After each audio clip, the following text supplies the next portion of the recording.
Assalaamu calaykum waraxmatullaahi wabarakaatu.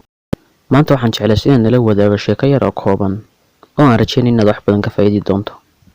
Waqtiyada ka mid ah ayaa waxaa jiray nin aad u caajis badan oo ku nool tuulo yar. Wuxuu mar walba raadin jiray amaba uu jeclaa inuu helo cunto isagoo aan wax shaqo qabanin.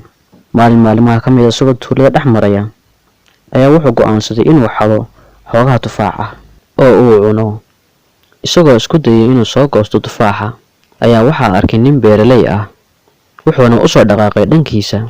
Ninkii cajlowga ahaa wuxuu bilaabay inuu cabsado, wuxuuna ku cararay kayn u dhoweyd beerta si uu ugu dhuunto. Isagoo kayntii dhex cararaya ayaa wuxuu arkay yey weyn oo 2 lugood oo kaliya leh. Ninkii waxa uu la yaabay sida ay yeydani ugu badbaado 2 lugood oo kaliya. Yeydu ma awoodin inay ordo ama ay wax iska celiso iyadoo ay kaynta ku nool yihiin xayawaano kale oo khatar ah. Wuxuuna u dhaafay si bilaa cabsi ah. Nasiib xumo, wuxuu arkay libaax dhankii yeyda u soo socda, misana hilib afka ku wata. Ninkii cajlowga ahaa wuxuu fuulay geed si uu naftiisa u badbaadiyo, balse yeydu way iska fadhiday sababtoo ah ma aysan caraari karin. Ninkii indhihiisu waxay hayeen yeyda isagoo la yaaban waxa ku dhici doona yeydan, balse wuxuu arkay libaaxii oo yeyda u dhaafay hilib si ay u cunto. Ninkii cajlowga ahaa waxa uu dareemay farxad, waayo waxa uu arkay arsaaqda Ilaahay. Wuxuu bilaabay inuu ka fikiro inuu Alle subxaanahu wa tacaala uu arsaaq u hayo dhammaan noolayaasha. Kadib wuxuu aaminay inuu Ilaahay isagana u hayo arsaaq la mid ah tan noolayaasha kale. Kadib waa uu tagay, wuxuuna raadsaday meel uu fadhiisto. Kadibna wuxuu sugay inuu helo qof wax siiya. Wuu sugay.